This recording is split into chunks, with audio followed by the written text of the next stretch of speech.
ano? So before na mag-practice ka ng low carb, ano ba ang iyong health condition? Ano ba ang iyong sakit?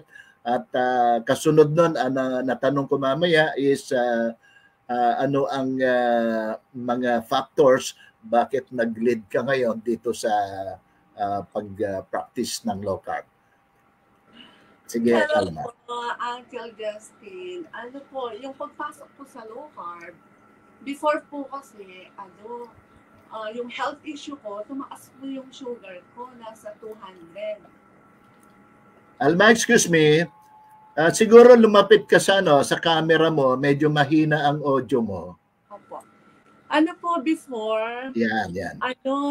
Naging 200 po yung sugar ko. Ang health issue ko po, yung sugar. And then, yung aking BP, nagiging 140/90, hindi po siya normal. Tapos, meron pa akong vertigo. Yun po yung health issue ko, yung tatlong yun. Tapos, kaya po pumasok ako sa low carb. Siguro isang factor na din po yung pagkawala ng mister ko dahil nalungkot ako. Tapos po, inisip ko yung bahalin ko yung sarili ko. Alisin ko yung dapat alisin sa health issue ko. Kaya na-search ko po yung low carb na Life Without Rice movement. Nakita ko lang sa kaka-scroll ko dahil nga sad ako that time. Sa kaka-scroll ko, nakita ko po yung page nyo. Tapos, sabi ko, subukan ko kaya to. Nung pagkita ko po, nagbabakinig ako dun sa, sa messenger. Ang mga nagte-testimony doon, dati po, mga obese sila, ang lalaki. Tapos, inalis lang nila yung rice. Tapos, ang dami pa. Ngayon, ang ginawa ko po, ginaya ko sila. At isa na rin pong factor na, ginaya ko sila anything, sila bata, yung magkapatid po, na dati. Tapos, watch ko po yung pagluluto ni anything, tsaka si bata. Hanggang natutunan ko po yung mga kinakain nila, kung ano yung dapat kainin o hindi. Yun po. Hanggang nasanay akong tinanggal si rice. Okay. Hindi po mahirap mag-alis ng rice. So, tama ba yung aking initial na pagkaunawa? Diabetic ka dati? Opo. Overweight? No? Opo, overweight. Okay. Gusto kong ipakita yung aking inihandang dati mong picture, Dati kong taba. Ito ang iyong dating picture na tumitimbang ka ng 180 pounds. Opo, 180 pounds. Okay. So that was at least before ka mag-low carb, 2 years ago ba ito? Opo, 2 years ago pa po yung picture na yun. Okay. Noong mag-low carb ka na, after 1 year, ito ka na. Umpisa po after nung pag-low carb ko, siguro mga 4 months po, ramdam ko na yung nagpo-flat na yung tabi ko. Yung hindi ko pinapansin para po mabigla na lang ako. Hindi ako nainip sa pag-low carb ko. Hindi ko po pinapansin. Hanggang mga kapitbahay na yung nakapansin sa akin, bakit bumabagsak yung timbang ko. Tapos po, akala nila may sakit ako. Dating ganyan katawan at biglang lumiit. Sabi ko po, no rice. At nagtanong, anong sinalihan mong grupo? Sabi ko dun sa Life Without Rice movement, sabi ko ganyan. Ang galing, sabi ko, hindi ako nahirapan tinanggal yung rice. Kasi po, Uncle, before, nung buhay pa si mister ko, talaga pong hobby namin kumain. Every morning, talaga pong high carbs lahat. Sinangag, and then, kakainin ko po yung 6 na pandesal sa isang kainan. Ngayon, nalaman ko kay Annie Things, ang konsumo ng 1 cup of rice is 10 tablespoon of sugar na pinapasok ng tao sa katawan niya. So, inisip ko, sa 3 times a day ako kakain ng rice, ang dami kong sugar pinapasok sa katawan ko. Ngayon po, inaral ko yung kay Annie Tings. Nakakapulot ako ng konti-konti hanggang tinanggal ko po yung si rice nung breakfast. The next day, hindi na po ako nag-rice at nagpandesal. Inuunti-unti ko, hindi ko po siya binigla. After noon, sinasabayan ko na po siya ng black coffee. Unlike before, pag nag-coffee po ako with creamier plus a lot of sugar, tapos po minsan 3-in-1 coffee. Ngayon pala, ang laki ng sugar consume ng 3-in-1 coffee. Excuse me sa ano. Tapos po, di natutunan ko na yung black coffee hanggang dance time. Inuunti-unti ko na si rice. Dati 1 cup of rice. Ginawa ko po na half. The next day, nawala na si lunch ng rice. Okay. Yung gabi po, tinanggal ko na siya after, parang ginawa ko siya ng, parang nag-i-intermittent fasting na ako. 6 p.m., wala na akong solid po na pinapasok sa katawan ko.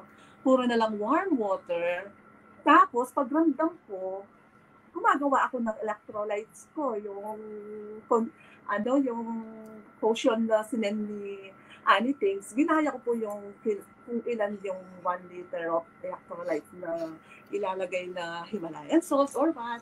Pag ramdam kong para akong nalalambot, nagsisip lang po ako, hindi naman as in inom.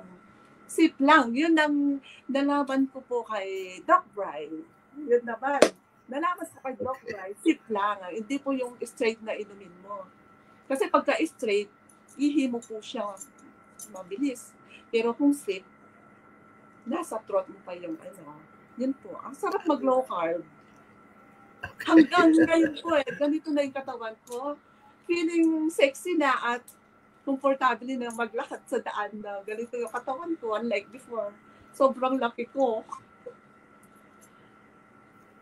Yun po yung natutunan. Sige, ganito. Ang isusunod kong katanungan, Alma, bagamat mag-overlap yan ito doon sa mga ikwento mong una. No? Gusto kong in particular, pwede mo bang ibahagi at ibahagi sa ating audience kung ano ang mga una mong naging inspirasyon sa paglipat sa low carb na lifestyle, kung baga low carb lifestyle, napakahirap ito. Yung mula doon sa high carb tungo sa low carb na pamumuhay. So ano ang inspirasyon mo dito? Kaugnay niyan na tanong, karugtong na tanong, paano mo natutunan ito? Itong low carb. Ito pa ay nag-self-study ka ba? O meron ka bang low carb coach? Paano ang naging circumstance nito? Ano po yung akin po kasi yung dahil nga po sa health issue ko, kaya I am interested to matuto sa low carb. Ngayon, lang po ako yung wala po akong coach na self-study ka. Opo, nag-self-study ako. Lahat po ng nababasa ko doon sa page nyo, ginagaya ko yon. Yung mga food na pinopost nila, yun, kinakopy ko rin. Hindi po mahirap mag-low carb, mga ka-low carber. Katulad ko, isa lang po ako sa bahay na nag-low carb. Ang technique po sa mga low carber, hindi tayo pwede sa condiments na daming ingredients. Pag nagluto ako, Uncle Justin, pag kumulo na po siya at nandyan na yung natural flavor, like salt and paminta, yung akin, hiwalay ko na. After nun, yung sa kapatid ko at sa anak, nandyan na po yung lason. Yung ingredients na dapat ipasok sa kanila. Dahil bawal ako doon sa mga condiments na like ketchup or not. Hindi po mahirap mag-low carb. Nasa iyo naman yung diskarte. Kasi ang iba po kasi akala nila, ang pag-low carb sobrang mahal. Nasa diskarte po ng tao kung paano siya mag-prepare ng kanyang sariling food. Yun po. So, napakadali. Very simple lamang ang iyong ginawa, no? Liban sa may mga video at mga karanasan ng iba na pinanonood mo, nag-aaral ka rito para sa nag-self-study talaga. Kung ano ang mga protocol. Ano? So basically, ano mga principles? Ano ang principles? Ano dapat ang kainin, ano ang hindi dapat kainin, at ano ang mga dapat kainin. Pangalawa, nabanggit mo yung mga condiments, ano-ano ang mga allowed na condiments, ano ang hindi allowed na condiments. Pangatlo siguro, kumakain ka ba ng prutas? Ano ang mga prutas na bawal? Ano ang prutas na pwede? So, ituloy mo, Alma. Uncle Justin, before, talagang palaging nakadikit si before. Before po, Uncle, nung masyadong laki ko, kakain ako isang piling po ng saging maghapon. Nung wala akong kaalam-alam sa low carb. Tapos, pag kumain po ako ng papaya, isang buo maghapon, nauubos ko. Hindi ko alam yung konsumo ng sugar na yan na pinapasok ko ang dami. Tapos po, masarap talaga mag-low carb. Ngayon, pag bumili po ako ng pagkain, tinitignan ko muna yung content sa likod, kung ilan yung carbohydrates niya, or kung pasok ba siya sa low carb. Very conscious ako sa kinakain ko ngayon, nag-low carb ako. Unlike conscious ka sa label, sa ingredients. Opo, yung mga label. Unlike before, talaga kain ako ng kain. Hindi ako humihintong kumain. Lahat ng mga junk food na yan, kinakain ko. Yung soda na yan, nandyan. Kung wala yung junk food, wala si soft drinks. Pagka-partner po yan pag kinain mo, talagang partner sila. Ngayon, hindi ko na sila kinakain. Yung soda, out na rin. Yung mga sweets, wala na. Ang hirap mag-cravings. Ang hirap pagka-high carbs po. Lalo na pag niyaya ako ng mga friend ko kumain sa labas. Namimili pa rin ako ng kinakain ko kahit po nasa restaurant kami, hindi ko kinakain yung high carbs. Okay. Hindi ko kinakain. Kahit po masarap pa siya, hindi ko, no, thanks. Hindi ko talaga siya tawag mo doon ay lason, ano? Opo, agad po iniisip lason. Lason. Okay, ulitin ko yung binanggit mo, Alma, ano? Ang iyong inalis na ng mga carbs na food ay liban sa bigas, mga tinapay, mga pasta, pansit, mga fries, burger, mga junk food, mga chichirya, no, at mga soda, mga drinks, mga matatamis, mga fruits na matatamis, ano? Doon sa fruits, ano lang ang kinakain mo? Avocado po at saka strawberries. Yan lang ang avocado at strawberry. Okay, so yan ang low carb at mayaman sa fats. Uncle Justin, namimiss ko na pong kainin yung saging. Before, isang feeling. Ngayon, kahit isa, wala. Ang kapalit na ginagawa ko po sa potassium, kasi napapanood ko sila anything, is malunggay. Gagawin ko siya ng tea. Minsan po, kapag malapit ng matuyo, kukunin ko siya. Tapos, pag natuyo, maglalaglagan siya mag-isa pagka po natuyo. Pag natuyo siya, i-blender ko siya. Pag na-blender ko, gagawin ko para siyang tea. Pag na-blender po siya, magiging pino. Tapos, bubuhusan ko lang siya ng kumukulong tubig. After doon, i-strain ko siya. Talagang magtiyaga ka lang po. Kung gusto mong maging healthy ka, tiyaga. Okay. Tama yan. So mainly, ano ngayon ang food intake mo? Ano ang structure ng food mo? Ano ang priority ng mga food sa iyo ngayon? Ano po, Uncle Justin, hindi nawawala yung boiled egg ko dahil sa protein. Okay. Every time kakain ako, nandyan po yung itlog na isa, kahit isa lang. Pagka-breakfast po yung kakainin ko, tsaka black coffee. Tapos, meron akong konting pipino, cucumber, pampaalis lang medyo lansa ng itlog. Tapos, mag-pinch ako ng konting Himalayan salt. Yun, maya-maya, busog na ako. Okay. Yun po. Tapos, so, meat, lechon? Yung pong meat, nandyan. Paminsan may beef ako, or yung pang-samgyupsal na sliced bacon na wala pa siyang sangkap, plain, yun. Easy lang po mag-low carb. Hindi man mahirap. Lalo na Tama. po yung chicken feet. Dati, niluluto ko po siya ng adobo nung hindi pa ako naglo-low carb. Talagang a lot of soy sauce. Ngayon, nag-low carb ako. Bumili na ako ng coco aminos. Sa Caminos. Lazada. Yun po kasi yung pasok na kapalit ng toyo. Yung coco amino, yun. Minsan po, white adobo. Walang plain lang. As in, walang artificial na, natural flavor. As in, and salt lang. Salt and paminta lang. Okay na ako. Salt and pepper. Okay. Yun po. Okay. Okay, ang isusunod kong katanungan, may mga challenges ito, no? May mga hamon, may mga struggle, kung baga. Pwede mo bang i-share sa amin ang mga struggles mo, hamon na pinagdaanan na magsisimula ka pa lamang sa low carb practice mo, no? Paano mo 'yon nalampasan? Halimbawa, ano yung mga cravings mo na naranasan mo? Dumating ba 'yon sa iyo? Uncle Justin, yung naranasan ko yung parang gusto kong kumain ng rice, talagang pinigil ko. Pigil na pigil. Kaya nalampasan ko yun eh. Gusto ko pong kumain ng high carbs. Pero, ini-erase ko sa kaisipan ko lahat ng high carb. So mindset ang ginawa mo? Ayaw ko pong isipin kainin. Erase. Okay. Ganun po yung nangyari sa akin. Hindi ko iniisip yung mga high carb na yan. Basta tuloy lang ako sa ganitong warm water, okay na ako.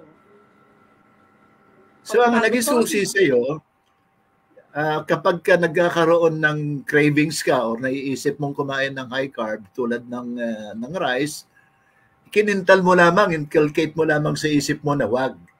Ganun lang. Ang lakas po ng ang lakas po ng instinct ko na wag. Wag. Okay. Kakainin. Bawal. Yung maganda yan. Maganda yan. Yung determination tsaka discipline mo na yan. Ano? Pinamahalaga yung framework of mind.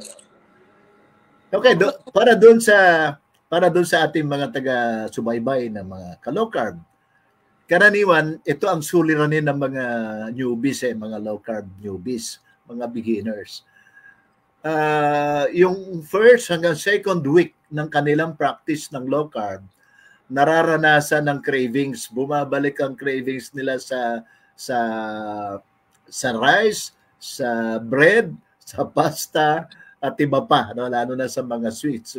Kung dati kang mahilig kumain ng mga cake at mga fries, lumilitaw ang kanilang cravings doon. Ano? Ang may papayo natin sa kanila ay, number one, kapag umiral ang cravings mo, isang indicator ito na ikaw ay kulang ka sa protein. Opo. So ang solusyon doon, sa halip na pagbigyan mo ang iyong katawan na kumain ng konti, ng kapraso, instead na gano'n, kailangan para sa iyong next meal, dagdagan mo ang protein content. Opo. Yun po yung Kaya yun kasi ang energy na i-utilize ng katawan mo. So ganun ang ginawa mo, Alma. Ako po, pag ramdam ko yun, kukuha ko ng pinch of Himalayan salt, ilagay ko sa dila ko.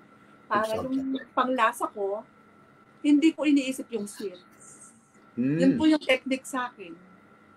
Maglalagay ako ng asin sa dila ko, yung Himalayan salt. Tapos maya-maya nun, wala na. Okay, so effective yun. Nalalabanan mo yung ganon. Yung ganong cravings. Magandang tactic yan. Kaya liban sa framework mo, kapag sumidhi talaga ang iyong cravings, tama yon. Maglagay ka ng pinch of salt or pink salt o kahit na rock salt siguro kung walang pink salt, ay pwede naman. Ano? Okay. Doon sa water intake mo, kumusta yon? Ano ang electrolyte? Kailan ka nagsimula na uminom ng electrolyte? Or is it isang requirement natin para sa pag-intake ng electrolyte? Uncle Justin, ako po, pag ramdam ko lang yung para akong nalalambot, darating po yun eh. Di parang nalalambot, darating yun. Pagka po ginawa ko yung electrolytes na yun, at nag-zip ako, mawawala yung ramdam ko parang nanlalambot. Darating po sa mga newly beginner, darating po sa kanila yun yung parang nanlalambot sila, nasusuka or what, darating po yan. Pero ako ginawa ko, mag-sip ako, mawawala. Lalakas na naman ako ulit. Yun po yun. Yun ang strategy. Okay, maganda yan. Maganda yung experience mo na yan. Ano? Ang aking susunod na katanungan, Alma, ano ang mga pagbabago na iyong napansin sa iyong energy, no? Sa iyong mood, sa iyong pangkalatang sigla ng katawan na nang magsimula ka na ng low carb? May mga pagbabago ba sa iyong strength, energy at mood? Ano po, Uncle, yung pagbabago, yun yung unlike before na nung hindi ako nag-low carb, ano po, yung tuwing morning, ramdam ko yung pinapawisan ako ng malamig dahil nga sa sugar. Mm-hmm. Tapos ngayon pong nag-low carb ako, lahat ng ramdam ko nawala.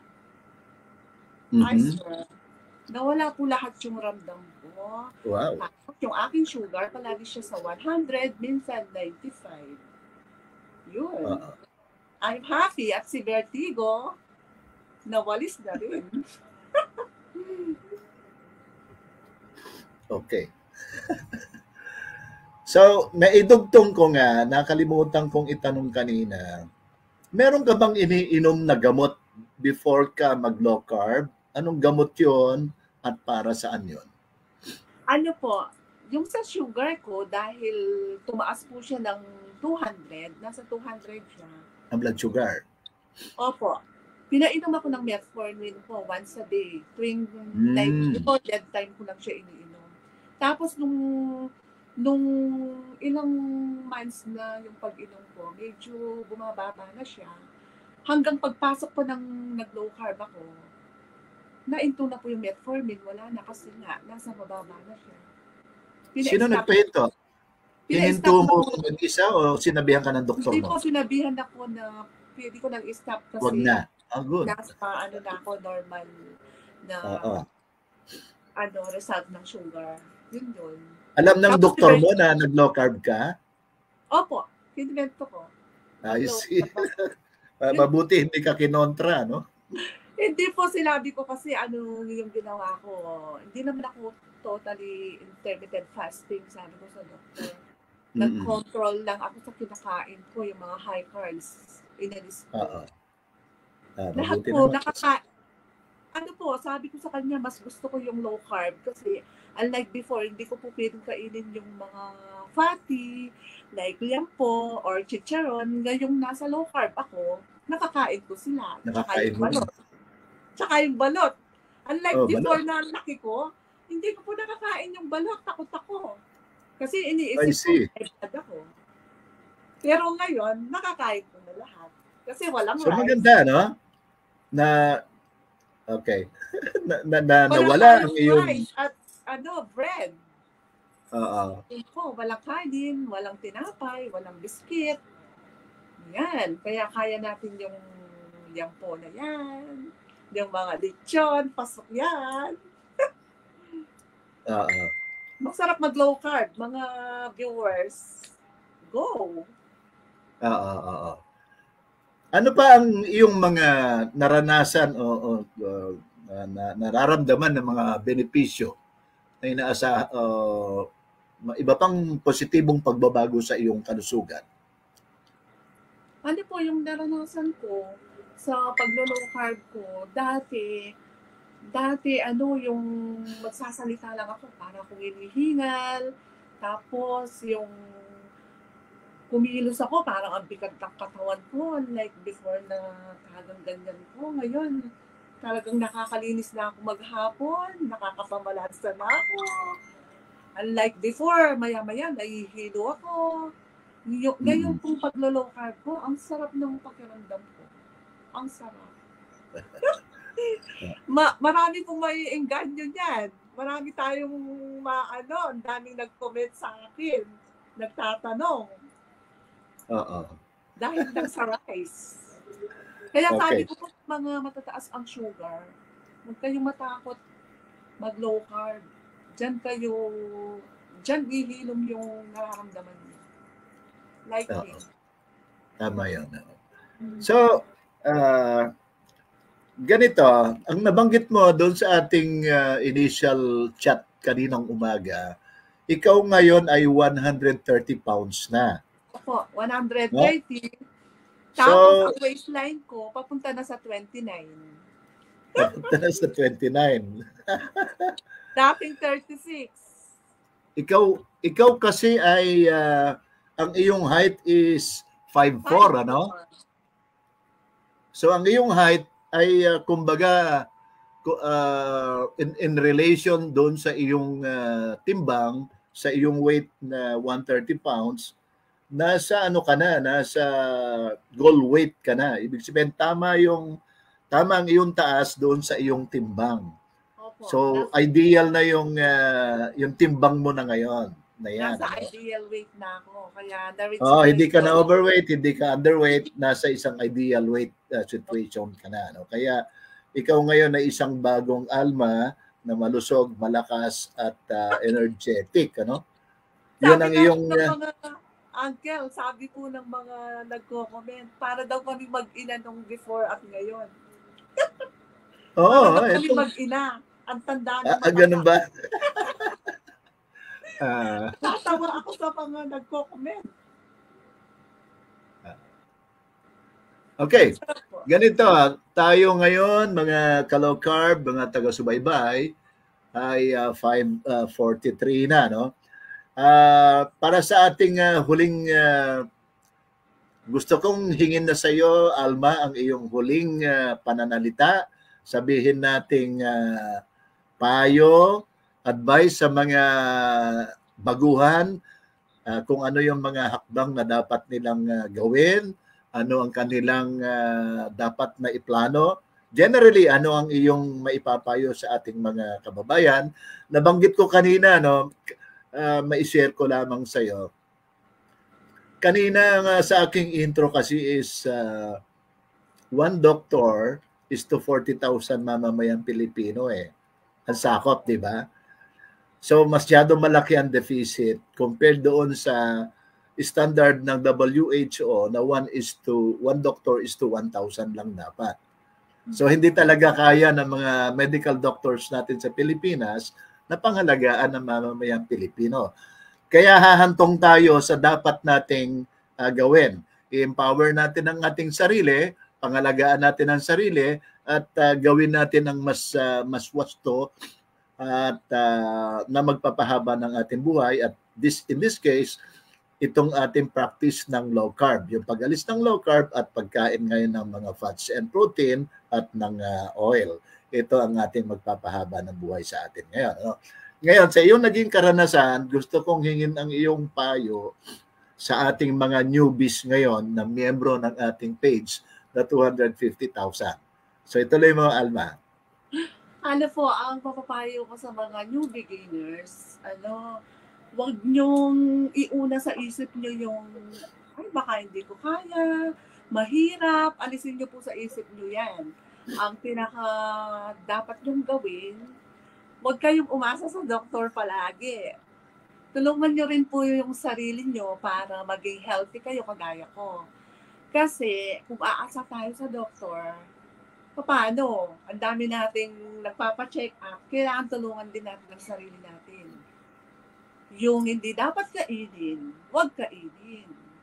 Tapos, sa mga nakapasok lang po sa low carb, tuloy lang natin hanggang tumanda tayo. Ako hanggang tatanda ako, magiging low carber ako. Uncle Justin. Lifestyle na siya. Opo, lifestyle na sa akin to hanggang pagtanda ko. Mm-hmm. Yun po, wag lang kayong susuko. Tuloy lang ang low carb. Hindi mahirap mag-low carb. Nasa inyo po ang diskarte ng pag-low carb. Huwag niyong isipin mahal. Pag nag-low carb kayo, hindi po mahal. Diskarte po. Yun po, Uncle Justin. Okay. So, Maraming salamat, Alma, sa You're iyong welcome. sharing ngayon.